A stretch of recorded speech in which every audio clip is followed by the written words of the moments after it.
Today's episode features Rica Elysée, the CEO and founder of BeautyLynk, an on-demand, inclusive, accessible beauty experience where you can go online, plug in your information, and you get an on-demand beauty professional that comes to your house.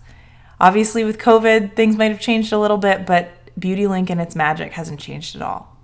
Rica is also a co-founder of At the Table, a women's networking group that initially started over donuts and smoothies that was all about bringing solo entrepreneurs together to feel as though they're part of a community. Along with Beth Santos, her co-founder, Rica started Female Founders Day here in Massachusetts, and she'd worked with the mayor of Boston and the governor of Massachusetts to make that happen. It's also something that you'll hear towards the end of the episode that is expanding nationally to various cities around the country. Obviously, again, with COVID, we're not exactly sure how the timeline's going to be impacted there, but I am just so impressed with all that At the Table and Female Founders Day are bringing to light. So in this episode, we dive into Rica's experience of going from what she calls a meetup to a startup. Funny how that's the title of this, huh? She talks about how her interests have created these incredible opportunities in these companies that she's founded. We also talk about the importance of accessibility and inclusivity as you're building a business and how much data can actually allow for you to create a business that's inclusive as you're building it, that you don't have to have all the answers right in the beginning, that you're able to be a little bit more nimble and open when your consumers, your customers, your clients, and even your employees have input that they can provide through the process to make your collective offering a lot more accessible and inclusive for everyone around you. We talk about the emotional journey of being what Rica calls a soloist or a solo entrepreneur. And especially in this time of social distancing, isolation is real. And think about it, if you are the only person in your business, if you are the person that is making the big decisions and you're also the person that is taking care of every single little bit of day to day, it can feel like so much and so much is on your shoulders. I like to think about it sometimes, I've been running a business by myself for a significant chunk of the life of my business. And sometimes it feels like you're Tom Hanks in Castaway and you're like talking to Wilson. And so it is so important as we start talking about that kind of emotional and mental health aspect of things, how important it is to have a community of people that are there to support you and understand you. And so At the Table is all about that. And Rica talks really generously about her experience there. We also talk about, as we're thinking about inclusive beauty, about this highlight towards natural hair and the natural hair movement in the larger kind of social context.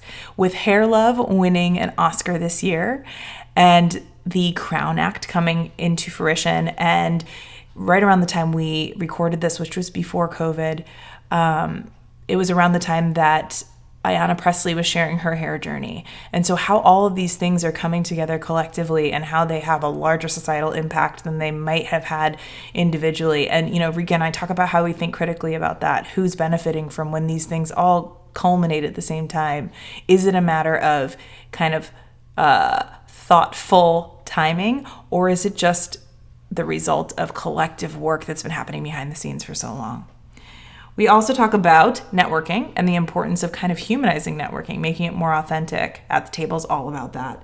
You've heard me talk about this a little bit with Jada Selner in a previous episode, and it's one of my favorite things to talk about because, as you know, if you know me, I came from a very business-centric background, which was a very formulaic and very kind of process-oriented way of networking and getting to know people from a business perspective. And we talk about maybe just getting to know them as humans and seeing if business can come from there. We also talk about one of my favorite things that I'm still so excited about, even just saying to you right now, Rica's love for music and how that is transferred into her unique way of managing her team. She talks about how she manages with music. And if you are somebody that has like a love for Spotify, you spend a lot of your time there, or on Apple Music or Amazon Music or wherever you get music. If you're a music lover, this particular tactic that she uses to manage her team and pushes them to think outside the box and to bring music back into the fold as they're trying to solve problems and bring new ideas to the forefront, I think it's genius. And so I hope as you have a listen, it makes you think either to adopt this same thought process or what other ways you might be able to creatively empower your team to really bring ideas to the forefront. So before I give you every single thing we talked about in this episode. I'm going to stop here.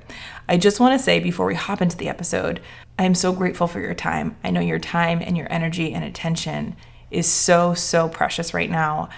Yes, are we home more than we usually are if we're going to and from work? But I also acknowledge the amount of energy that it takes just for us to be in the situation right now, and for you to be putting some energy towards this conversation here. Please just know I appreciate it so much.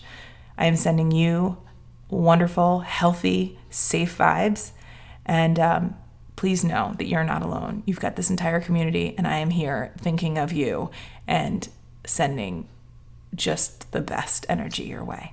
I'll catch you on the other side of the episode. Hi, Rica. Hey, how you doing, Nikki?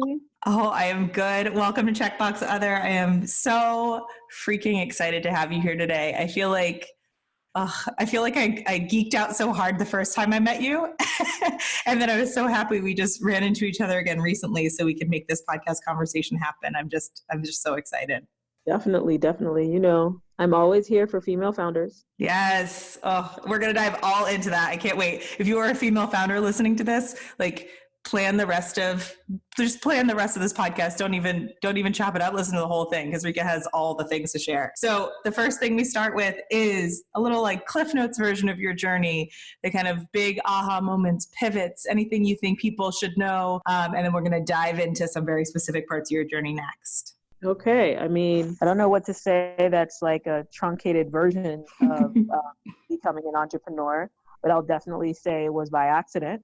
I've always been mission oriented, and I never thought that beauty was going to be my thing. And so what kind of brought beauty into your world?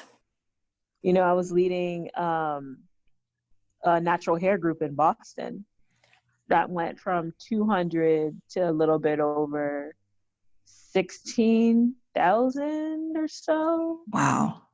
In the New England area. And it was really cool to see and hear all the journeys of these women of color who are trying to figure out where they can get services and talk to each other about sisterhood and the journey. And that was nice. But, there are so many different things that contributed to my journey, right. That I can't really say that one thing over another really makes me who I am, right? I went from meetup to startup. So it's really, really different from a lot of people who tend to go the route of, I have an idea that's going to make me money, and that is what I'm going to run and chase. Right. And it was there's that crowdsource dynamic of, oh, this is a need that I thought I needed, and look at all these other people coming around. I didn't know this was going to be a business itself. Yeah. That's so cool. So, what kind of stories, as you were walking into this meetup space, or, digitally walking into this meetup space, perhaps, what were you kind of expecting it to be like, and how did it surprise you? I think I didn't realize the amount of work it took to build a community when I initially started. When you take on the meetup platform, you assume that it's an automated community, right? Yeah. So you have all these people who love what you care about, but you think they're going to show up. And what happens when you do your first meetup and no one shows up? Right. Right? Yep. That was my journey. I had to learn and build from that. Right? So I did my first couple of meetups where no one showed up. And then I did a large scale workshop with a dermatologist, and we had over 150 people show up. Wow. But it was understanding the need and the problem in order to make sure that I could take the next steps.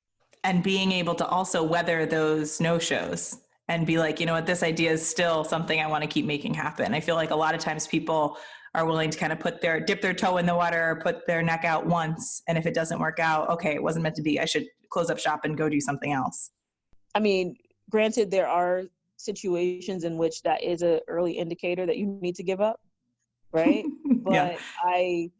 I used the meetup group as a hobby. I didn't look at it as being a business situation for me. So people not showing up wasn't necessarily horrible, hurt feelings for sure, but I still took out that time. I still got a chance to do something other than what I was doing at work, and that meant a lot to me. And so like at that point in time, where were you? Where were you working? Were you based in Boston at the time?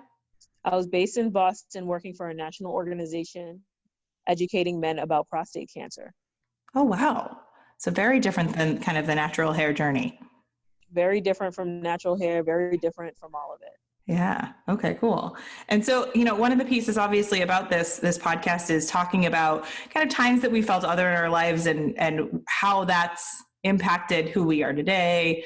You can share one, you can share more than one if you'd like, but how that's kind of impacted. I know for me personally, my othering experiences have impacted my life in ways that I don't even think I know fully yet. But I always like to give guests the opportunity to talk a little bit about those. I was born to be other. I wasn't born to be normal. Mm. Right? I have a cultural name. My mother made it up out of nowhere. I was 8 years old when I figured out how to spell it, right? Yeah. So I don't think that I ever had that journey or opportunity to think that the norm was for me. Like that wasn't what my life was about. Right. And I don't think it'll ever be about that. Yeah. I don't want to fight to be normal. I want to fight to be myself. Yeah. And I think, so much of what you do, at least what I've experienced, what you do is about creating these spaces that aren't to say, be this one person to show up here, but creating these kind of open-ended spaces that have, group understandings and guidelines and boundaries, but that doesn't limit you from being who you are. No, not at all. And I enjoy being able to build community. I think that that's where my sweet spot is with building both companies, right? Yeah. But it's just been a really, really interesting idea of looking at what does it mean to build a community of people versus what does it mean to build a community of just one person type or genotype that works, right? So Right. like, I just want to build a community for women. Why? What type of woman do you really want, right? What type of woman really needs you? And it's all about figuring out where your niche is, what you do well. And, there's been several journeys, at least for myself, the past 5 years where I've always come back to that question. And I've always been able to delve in and move forward. Yeah. And I think, even more interesting about this as you're thinking, what came to my mind as you're talking about this is that kind of need to niche, that need to kind of pick your ideal customer or your core of your business and focus solely on that and how that can be limiting in certain ways. And so do you mind talking a little bit about, BeautyLynk as it is today? And I know you've been through kind of this investor space, the VC space, and navigating like startup accelerators. How has that worked in creating from meetup to startup, but also understanding that your niche is something that's not necessarily fully limiting in a way that you can create a space that maybe it's not one type of woman that gets these services or, one type of person that's experiencing this wonderful BeautyLynk experience. I have to admit that being a female founder of color is very interesting today. Right. And I think that has been able to really be part of my story as a founder. Will I talk about VC and funding and things of that sort? I don't think that I feel like it needs to be part of my narrative in particular. I think that there are several different ideas of what goes well and what doesn't go well. Yeah. But being part of environments and ecosystems such as accelerators, you do get to meet like-minded people who are on similar trajectories and journeys, which means that you are not lonely, right? Yeah. Which is great, which is awesome. BeautyLynk today was built on this ideal of being able to make beauty accessible. And so thinking through what we do in particular about gathering data and being able to make these curated matches happen is very important for us. So can you pull back a little bit and talk a little bit about what BeautyLynk offers for the listeners that might not be familiar? We are a marketplace that connects beauty professionals and customers for on-location appointments, right? And it's curated based off the data that is provided to us. So say, for example, a beauty professional who has a pet allergy, for example, a cat or a dog, will not be directed to go to a person's house that has a cat or a dog. right? Yeah. Um, just being able to use data to our advantage, right? So that's a simple case. In other cases, there are individuals who are wheelchair bound that need access to services at home, but cannot go to a salon, right? So Right. BeautyLynk has definitely come a long way from where we started. We started with the idea of just being able to make natural hair services available. And now it's really looking at what can we do in order to transform the space and make it accessible. And really, I think there's so much that goes into the thought. I feel like we're so used to things being kind of on demand and at our fingertips through so many different startups that have come to us. Netflix made it so Blockbuster doesn't exist anymore, so you don't have to go out and get your movies. It comes to you. There's so many, Uber, you don't have to call a taxi for them to come. They just show up where you are. There's all these opportunities for us to have things coming to us in our homes or coming to our front doors at the very least. And I think there's something so thoughtful and I guess a little bit intimate of having somebody come into your home, and both at being the person that welcomes someone in and being the person kind of walking into a home you're not sure about, and the process with which you have created the system that allows for so many, I don't even want to use the word qualifiers, I guess details that are really purposefully and intentionally cultivated through the onboarding process of bringing in either a client or somebody that's going to a hairstylist or somebody that's going to their houses to actually perform these beauty services. Can you talk a little bit about how I remember when you first were talking about kind of the pet allergy, how these additions came about? Were they kind of crowdsourced? Were they, how did you get an idea or know how to stretch your business to include more folks? When building BeautyLynk, we went extremely manual with our first platform. So a lot of the problems and challenges were actually coming to the front line, right? We sent a makeup artist to someone's house that had a cat. We never thought to ask about that question. And then, we also started asking if it's a smoking environment or a non-smoking environment, because a lot of beauty professionals, because they're so closely intimate in terms of how they provide their services, they don't want to smell like smoke. Right. So they asked us to add that question, right? Yeah. And, you only get it after you put yourself into the space of listening and asking questions. I feel like questions unlock a lot when it comes to building. And so for us, being able to gather that data from the beginning before we started automation allowed us to make the best platform we could.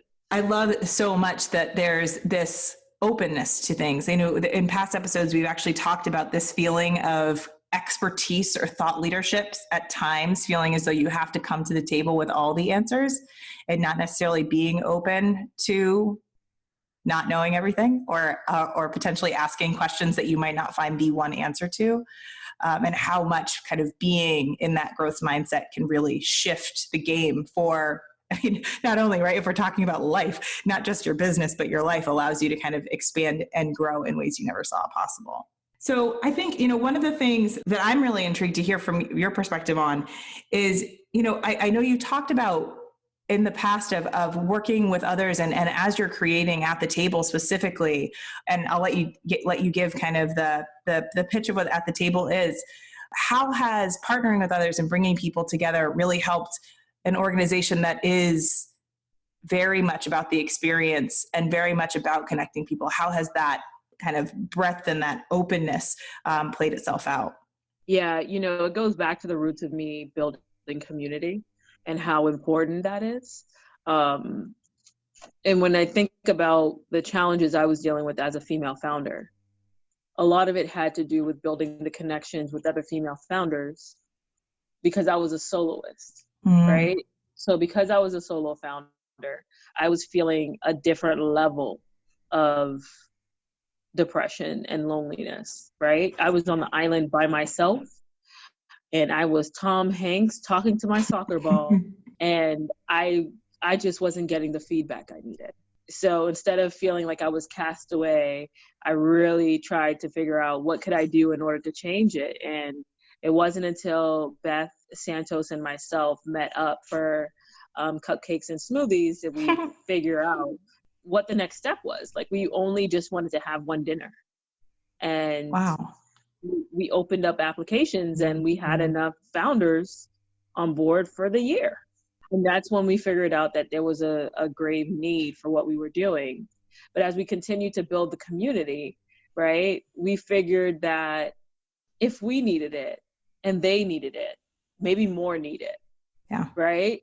And it's with that we started to continue to build on the mission of not only creating this intimate dinner environment for female founders to experience between 12 to 16 women, right? But also to look at a celebration of female founders to happen once a year with Female Founders Day. So Female Founders Day tailspinned into a separate program for At the Table.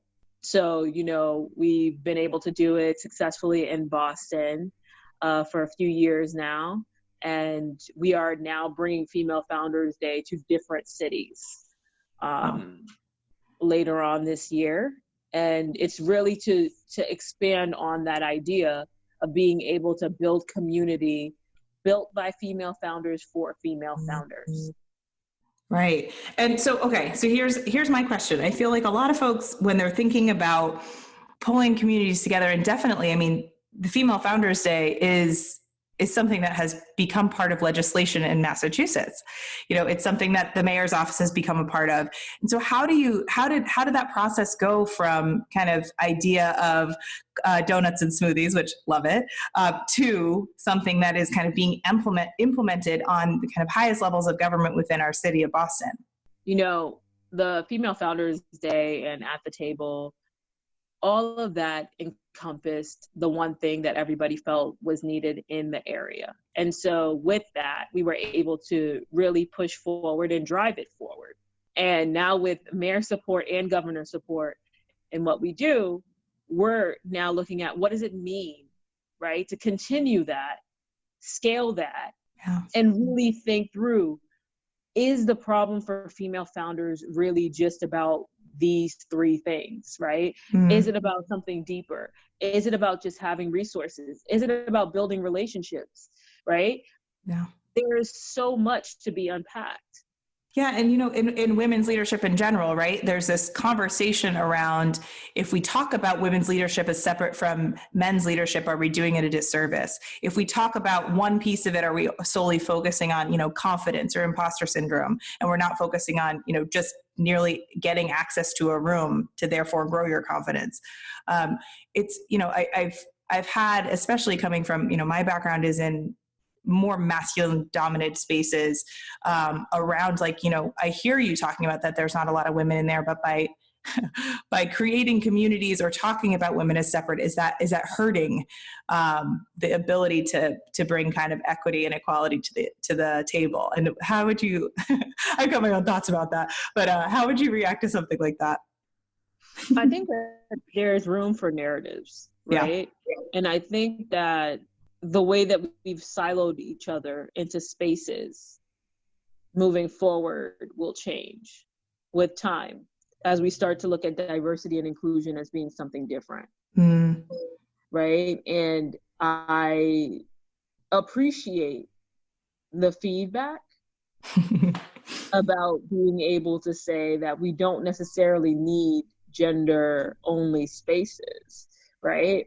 Yeah. I think that the deeper question here is, are we people? Do we feel like we're equal as people? And when we feel that we're equal as people, a lot will change and transform. But right now, today, tomorrow, maybe even the following year, we're going to be focused on being able to create the story for other. It's necessary. Yeah. There are stories that we have not heard from the African American communities. There are stories we have not heard from individuals who are disabled. There are stories that we have not heard from Muslim communities, right? Yeah. Right now, we just think about each other in the most limited silos imaginable. Yeah. And that is what's causing the issues. But it's also what's causing the movements, right? This is the reason why a movie like Hair Love gets an Oscar. Yeah. And it's one of those things that I think is so interesting. And it's not a 140 character or 280 character tweet worthy kind of way we can approach this. And I think a lot of folks, especially as people talk about things around diversity, inclusion, equity, belonging being a trend, and it's so hot right now, that it's doing it a disservice to kind of minimize it down to, or boil it down to kind of one word or one experience or even one issue, right? So I think you even just touching on multiple issues, that within those issues there are, there's so much about this idea that there is space for those narratives to exist and to live and to breathe, and also to be part of conversation, that it's not you just speak and there's, okay, cool, I heard it. I don't get to ask any questions or think critically about things. I don't get to think about how it's been really difficult for this person to have their narrative heard, or how their needs haven't been met. That there is this unspokenness that we have specifically in our culture, in American cultures around race specifically. If you talk about whiteness, my mom actually went to an event this weekend around whiteness, and the uproar for even just saying the word. I mean, Heidi Klum recently got really upset that somebody said that she was white. Like, calling a thing is something, especially if it's considered quote unquote normal, is such a divisive experience. But to actually acknowledge that there is divisive language and rhetoric and systems in place already, and to understand that those are there, but to operate within them in a certain way, to say, okay, cool, if you're not going to let women in the room, we're going to come together and figure out ways that we can either create our own rooms or create something that you can't deny us from being in that room. Instead of saying, well, we should all just feel comfortable walking into that room. It's like, well, that's not the reality we're operating with. Exactly. You're saying that's not where we're operating with this hour, this day, this year, next year, even. How do we create our ability to kind of have that collective support that we felt kind of soloists in our own lives, whether it be through business or be through whatever experience where we're feeling other or different? How do we create that kind of community of support to help elevate and lift those voices that haven't been heard? So you mentioned hair love. And I mean, I absolutely love it. I am somebody at this point that, like, I watch anything with any kind of emotions and I'm a wreck, but that 7 minutes, I've like watched it so many times, and I feel like I've had this experience with kind of children's movies that aren't really for children, they're for all of us. I'd love to hear kind of your take on this, especially with, BeautyLynk and your meetup initially around kind of natural hair love, how the first experience of watching that was, and what you've seen play out from hair love becoming kind of more and more of the public and societal narrative. I appreciate hair love for what it does. I think that narrative is wonderful, and it's scary as well, right? The reason why I find it to be scary is how hair love has been so intertwined with political movements. Yep. And though I appreciate the story, the 7 minutes, right, and what it could do for a little girl, it makes me question how companies and politicians work together in order to make things happen. And to see the Crown Act come out around the same time as hair love, and to see Ayanna Pressley also come out, seems a bit too planned, right? Yeah. It was too planned for me, but I've also been part of the natural hair industry for a while. And I know that politics had to play a part. And I appreciate the story. I love the movie. I think the movie's great. I think that I don't enjoy it being coupled with the Crown Act. Yeah.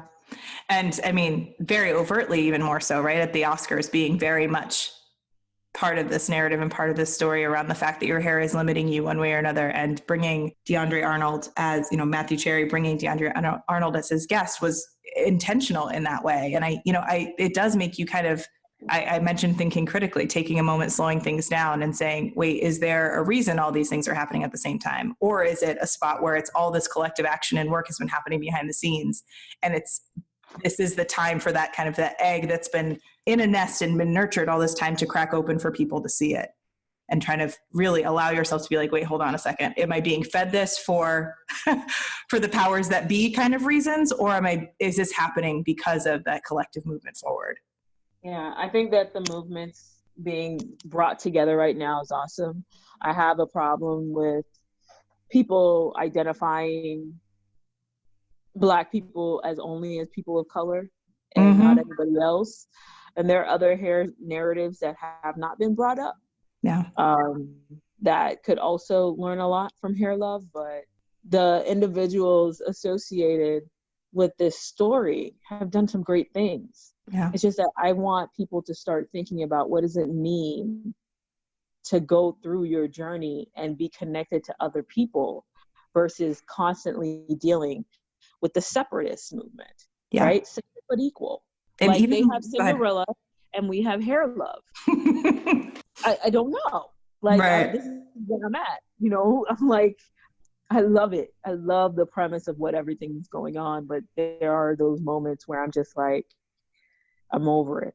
Right. Well, if you think about, you know, like, I always talk about this and I guess it's not intended to be a throwaway, but, you know, there are all these moments that happen specifically in the journey for African Americans and Black people to have their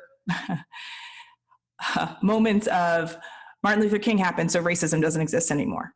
And Barack Obama was president, so therefore racism doesn't, we're post-racial, we're in a post-racial society. And like, it's these moments that I think, or at least this is what I'm hearing from you a little bit, is like, that's not, we don't stop here. We don't stop at those 7 minutes. We don't stop at Martin Luther King having a dream. I mean, first of all, listen to the rest of the stuff that he was saying, not just that makes you feel warm and fuzzy. There's a lot more things that can allow you to think a little bit more critically, not just Barack Obama being president and now everything's solved. There's a lot more work being done. And these are just kind of data points of progress. They are not the entirety of it. Exactly. I mean, here's one thing I personally, so I hear you say soloist and I'm like, yes, I know that feeling. I know you've been generous in giving me some thoughts on this when we were at the table. How do you personally, I guess, and obviously in bringing all of these, a lot of people I'm sure are soloists together in rooms, how do you kind of find, I guess, collective struggle, but then also what have been like really interesting solutions that people have brought to the forefront to help cultivate communities when you are kind of that person that feels as though you're operating on your own to bring something to life? You know, the things that I think that's most interesting is that at the tables become a resource, right? And it's really a resource just to build community. But moving forward, the one thing that a lot of female founders have been asking for and haven't received yet, even in a platform such as Alice, is that they haven't found a website that can give them the resources they need in order to build their business. So building your business now becomes this new, like, word of mouth situation that you have to deal with. Right? Like, oh, I heard you did it, so I need to hear from you. Well, all we're doing is passing oral histories. Instead, because there are the situations where everybody can't get into the accelerators. And not everybody is going to get venture. And they might not get exposure. Yeah. And then it's like, oh, that's how Rica did it, so I can't. So therefore, that's not an option for me. Rather than, I'm hearing that maybe I'm skipping ahead a little bit, but the idea of getting that oral history and writing it down to have collective stories. I think collective stories would be great. I think having a platform that's focused in on providing resources. And, you know, at the table, what I love about it the most is that it's that moment to network authentically and not network transactionally, right? There's a difference. Definitely. And I think transactional, at least, you know, my background is I went to an undergraduate school that was majority business, right? And so they're from the jump telling you how to network. I mean, from the first day there, they were like, you need to have X number of internships before you graduate. And the goal here is for you to be able to walk up to any person and network with them and know exactly, you know, exactly the script you're supposed to use, the level of firmness of your handshake, how you use eye contact. And it became very kind of prescriptive. And I'm not going to lie, it's helped me in a lot of different ways, but the transactional piece is such a big part of that. When you can formulaically try to create human connection, it takes the humanity out of that dynamic. And, you know, one of the things I'm working on actually right now is about this idea of like, the more we have this technologically advanced world we're operating in, the thing we as human beings are bringing to the party that computers are not going to bring, that tech is not going to bring, at least in the full way of it, is the humanity that we're walking around with, is the connection that we can create with another living, breathing human being. I know that Alexa and Siri and all of them are trying to become more and more human, but that's the kind of the special sauce that we've got. It's not kind of systematizing humanity or really turning humanity into a process and a transaction. It's allowing for that kind of breeding ground to exist where you can walk into a room with 12 to 16 women and really get to know one another, not just because your name is this, your business is this, and your title is this. There's so much more to it. Yeah, definitely agree. So I think, one other piece of this that I've watched you and I've been so impressed with is this idea. I think a lot of people have in these kind of creating communities, or even, I shouldn't even say creating, so not necessarily needing to be the person to lead, but to enter in these communities and be willing to kind of say, hey, I'm new here and I want to be a part of this. I'm a little nervous to start my business. I'm not sure how.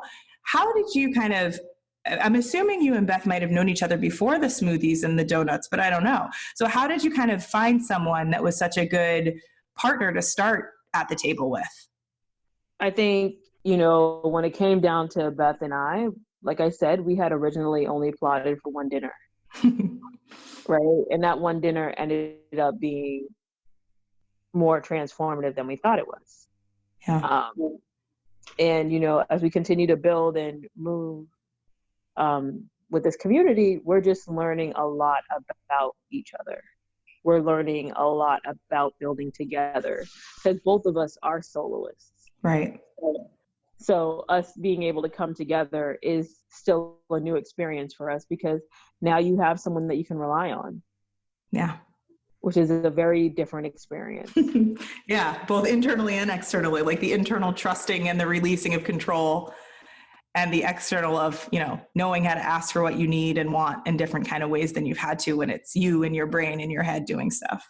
I guess my one question, if you were to go back to pre-BeautyLynk, so you're bringing prostate cancer awareness to the world. You're in this place right now. If you looked back, what would be your advice that you would give yourself? There's a big difference between advice and opinions. It would have saved me a lot of time. There was a lot of time where I thought people's opinions were still advice. And, not until you feel confident enough in your decisions do you know the difference. Oof. That's like hitting me so hard right now. That's great. So how much kind of I always tell people when I'm talking about my journey is like, this is like its own self-work therapy experience just by starting your own business because you have to get to know yourself so well. You get to, just like when you're working someplace, you get to know your coworker so well.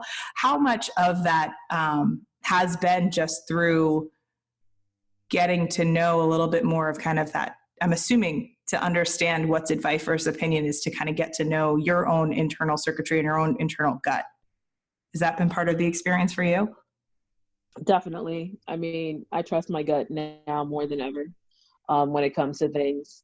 And, getting to that level allowed me to feel a certain level of confidence, right? So instead of feeling like I was having imposter syndrome, because I wasn't sure, I became even more sure about why I said no and what that meant. Yeah. So it definitely was transformative. In the process of saying no, I mean, it's, again, in the same way that we talk about confidence being an issue for women leaders and XYZ, one of the things that is a big part of this conversation, specifically for women where we're kind of conditioned to say sorry all the time and to be, people pleasing and kind and nice, even when we're saying no, to just, maybe sandwich your no with 2 yeses. How has that journey to saying no been part of your process? Still learning how to say no. And I think that there are a lot of things that happen in people's lives that lead them to understand the power of no, right? But, using no and scaling it is your ultimate superpower as a CEO. as of right now, I use music in order to determine if I'm going to say yes or no to anything. Wait, what? Tell me more. I manage with music. I manage with music. So in order for someone on my team to get a chance to talk to me, they have to send me a song that relates to the problem. This is so cool. Okay. Can you give an example of what that can look like? I mean, last week I got a pretty weird song. I'm not gonna deny it. I was lost. And I was just like, why did you just send me this? I don't understand how this is a happy song. But you know what you have to do is you have to allow people to get the room to share what they think works best and translate for them, right? So I'm Yeah. learning my team more and more based off of that, right? But I'm Yeah. also getting 10 minutes, right? In order to figure out, it also gives me 10 minutes to figure out the problem, right? Yeah. So it would take me somewhere between 5 to 7 minutes to listen to the song. And then it would give me another 5 to 10 minutes that it took for them to find that song. Right. And then I would have cooped at least 20 minutes in order to determine if I'm going to say yes or no to something. That's great. Well, and I think you're also, it's a forcing mechanism for them to do a little bit more thinking about their ask too. When I started an internship program back, God, I don't even know, we'll say 10 years ago, where, I was bringing in college kids to come and help with the online marketing component of some of the stuff we were doing. And I'd have them come in, and a lot of them, it was their first jobs. And one of the things I always said to them was like, I don't mind if you ask questions, but my one thing I'd like you to do is if you have a question, come with at least like maybe one or two possible answers, even if they're like crazy out of left field kind of answers that they're not even close to where we're going to go. I just want to know that you thought about it a little bit more. And I love this idea of having to have purposeful thought about your question or your ask by really understanding the emotion behind it, or the language behind the lyrics, or any of that. That's like a whole nother level. And do you have like amazing playlists because of this? I do have amazing playlists because of it. That's so cool. And what can I say other than, I just appreciate my team, right? Yeah. I need to get through it. But I think this upcoming year, I might keep all the songs and share it out in a blog post on how managing through music has been transformative for my team. I can only imagine. I mean, I'm getting chills in my body, and I know, well, I don't know if this is helpful for you, but like when I get chills in my body, I know that there's like this kind of deep truth to that. I think that so many aspects of that incredible generosity that you're willing to bring to the party, if you're willing to bring at the end of the year, is, there's this whole idea of, there are some people that like auditory learning is their jam. They can process so much more through that. And I know I am somebody that, from an auditory perspective, like if I can hear part of it, if I can have a conversation and listen to you, if I can listen to a book, it makes a transformative shift.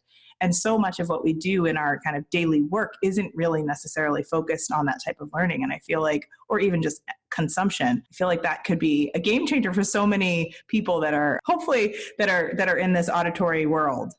So as you've been doing this process, you mentioned blogging being something that you're potentially doing with the playlist. And I've seen that you have blog posts out there. Can you talk a little bit about how blogging or journaling, or just kind of documenting, as you were saying about kind of documenting oral history and making it kind of that written concrete history, how much documenting this process for you has impacted your journey, how much it's helped you, how much any aspect of really kind of getting it out of your body and down on the page has shifted things?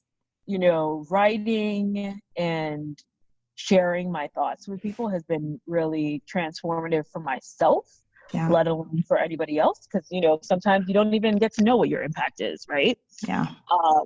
But being able to write it out and let myself see it and understand where and how far I've come from just a drawing on a piece of paper is tremendous. Yeah. And even like you look at the date, right? You can put yourself in the shoes of where you were that day a year and a half ago. And you're like, oh, okay, we might not feel how far we've come each day, but to look back that far and kind of step back into that, it's next level. I just have to admit it, because like I would have never thought I would have been on a Visa ad for the World Cup. I would have never thought that Morgan Stanley would be an investor in my company. I would have never thought all these things, right? But to be Yeah. able to go back and check out the journals and see the pictures definitely puts me into a place of I need to celebrate everything. Yes. I don't need to celebrate just the big check. I need to celebrate that I got a team member to stay for another year, right? Yes. Or all these other things. And I feel like the one thing that we do mess up on sometimes is not celebrating the little things. And Yes. that's what causes us to get stressed. Just so you know, I'm like covered in chills every time you're speaking. So I'm trying to keep my body temperature right. um, so Oprah talks about, it's so funny. There's this podcast episode from 2017, I think, on Dear Sugars, where she talks about the power of no. And so we started there, and like this ability to kind of have that muscle. You talked about kind of building that no muscle, and having that kind of groove is so important and so pivotal to your business. But pairing that with gratitude, and gratitude being something that you can then, that's its own version of celebration every day. And again, I think there's a part of this that we're not told that we can celebrate or should celebrate. We should just keep working harder and reach for the next and reach for something larger and bigger. How have you kind of brought, or, you mentioned this is an ongoing journey. For me, it's definitely an ongoing journey as well. How have you brought celebration into the mix? I twerk a lot. I think it's part of like the whole music thing. So because I get music, I get to twerk it out. Yes. I joyfully get happy and move, and I don't follow the rules of engagement too much, right? Yeah. So for everyone who thinks that you need to wear the heels and you need to be quiet and you need to be somber, and I don't follow any of that. If I did, I would never be authentic to my business or to who I am. Yeah. So I celebrate as much as I can, but I like to dance it out. Just playing some music and just getting it in. Yes, moving. That's such a big part of it too. So, okay. So if listeners are listening to this and they want to do more, be around, support, get involved with what Rica is doing, what should they do? They should be checking out atthetable.io. Mm-hmm. And if they're trying to figure me out, at Rica Elysée on Twitter. I am an introvert, so coming up to me and talking to me doesn't work. But Yeah. if you send me a DM, then you'll be much more in better graces with me. Love it. Love it. Yeah. I mean, I can vouch for the amazingness that you are. I think that there's a part of this, the at the table piece, that I don't know that you can really put into words how powerful it is to be in that room of people that are really working every day to make the world a better place in the way that they're doing that. And, there's not many rooms where that's a kind of guarantee, I guess. But when you're walking into a room where a lot of people are putting their blood, sweat, and tears, energy, and time, which I think are, the most valuable things. I know money's valuable, but I also believe that, time and energy are the biggest resources that we've got, in that room with you at the table. It's transformative. I know Kristen Pope was an earlier guest that we had, and if not for At the Table, I never would have met her. We had a really great connection, and I'm just so grateful for that intro, for getting to meet you, for just even, I think, having this, even if it's just a digital community or whatever that might be, that kind of wind behind you that feels like I'm not alone in this journey is transformative. So if you are considering being part of this, and you are a female founder, please do take a look at the Table. The Female Founders Day, you did a very big event around Female Founders Day as well. So there's kind of the normal monthly ones, but then there's a larger one, but in the fall, right? There is one at the end of the year in Boston, but we're taking that on the road. So starting April, we will be in Austin, Atlanta, New York City, New Orleans as well. Yes. So yeah, we are taking that on the road, and we have great mayor support in all those cities. So it's going to be definitely a transformative experience as we try to make sure that every state celebrates Female Founders Day. Wow. Well, okay, so everybody go follow Rica on all the things, go follow At the Table on all the things. We're going to have links to these things in the show notes as well. And yeah, Rica, I can't thank you enough for taking the time today to talk about this, to share more about your story. Also, I just need to say to you, like, your energy has been a really great thing for me. And so I really thank you for even your advice and support at the table. I don't know how much, you probably don't know. And you mentioned this about kind of the writing and the blogging. You don't understand the impact you have sometimes. Your advice and your support was really, really helpful for me in both building a team and connecting with others. So thank you so much for that. Thank you for having me. I really appreciate you. Always, always, I'm here for you. Oh, So just let me know if there's anything else I could be there for, okay? Yes, definitely. Okay. All right, my friend. Thank you so much. Wasn't that such a great conversation? Rica is truly, truly just such a wonderful source of all knowledge and information. So if you're at the end of this episode, I hope that means you liked it.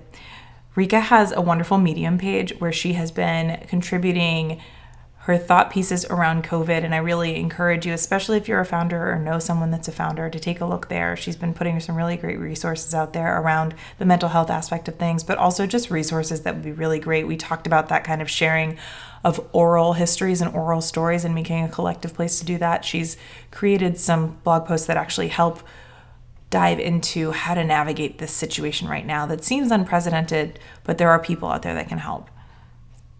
I hope that you enjoyed this episode and conversation as much as I did. And if you did, or if you have other thoughts of things you want to hear about, please do go over to our website, nikkyinnocent.com/podcast.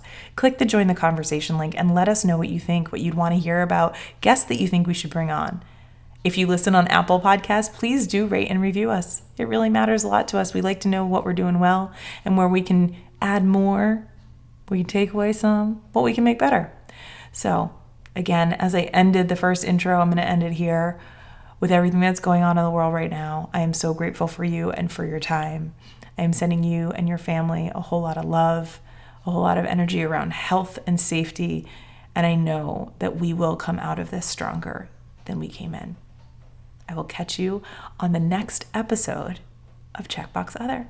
Until then, my friends, I'm sending you all the love I got. See you later.